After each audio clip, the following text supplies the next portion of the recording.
Well, France's conservative party, Les Républicains, is holding a second and final round of voting to determine its presidential candidate. The runoff is between Valérie Pécresse, the moderate chief of the Paris region, and Eric Ciotti, a hardline MP with controversial views on immigration. For more, I'm joined by our international affairs editor, Philip Turl. Hello to you, Philip.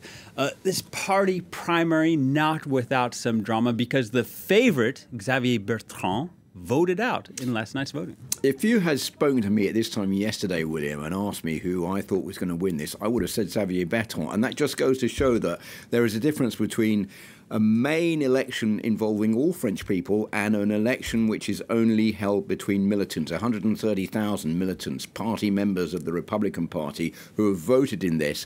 They voted out Xavier Bertrand. They're paying him back for having left the party, pretending he was the natural candidate and then coming back in again. So he finishes way down in fourth place. So that puts Eric Ciotti in first on 25.59%, and in second place, Valérie Pécresse on 25%. Those two candidates are quite diametrically opposed in their political views. As you were just saying, Eric Ciotti is much more nationalist. He has much stronger views on immigration, on Islam. He wants to introduce a Guantanamo-type prison for all those who are offenders before they're sent back to their countries of origin.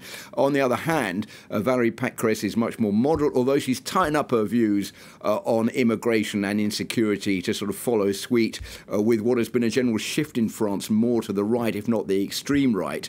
But the problem concerning those two candidates is if Eric Ciotti is victorious in the second round, he will alienate a part of the Republican Party who may then shift off to vote for Emmanuel Macron, who they seem as being more moderate.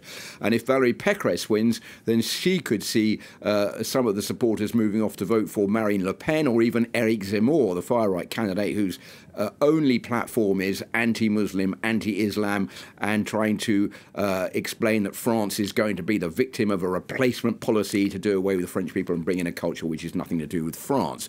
So that is the dilemma facing the Republicans. Yeah, and it seems like every week here in France we have another person throwing their hat into the ring. Talk to us about some of the main competitors. So there are already quite a few who are lining up to try to face that battle to take on Emmanuel Macron to become president of France. Well, up there at top of the opinion polls is Emmanuel Macron himself. He's not even a candidate yet, but he's given 24%. Second position on 19 to 20% is Marine Le Pen from the National Rally, the former National Front. She is tailed by Eric Zemmour, the far-right TV interviewer pundit who, as I just said, is running on a unique platform against Muslims and immigration and Islam in France. Those are the right-wing candidates. And on the left, we have Yannick Jadot from the Green Party, who is on 10%. Then you have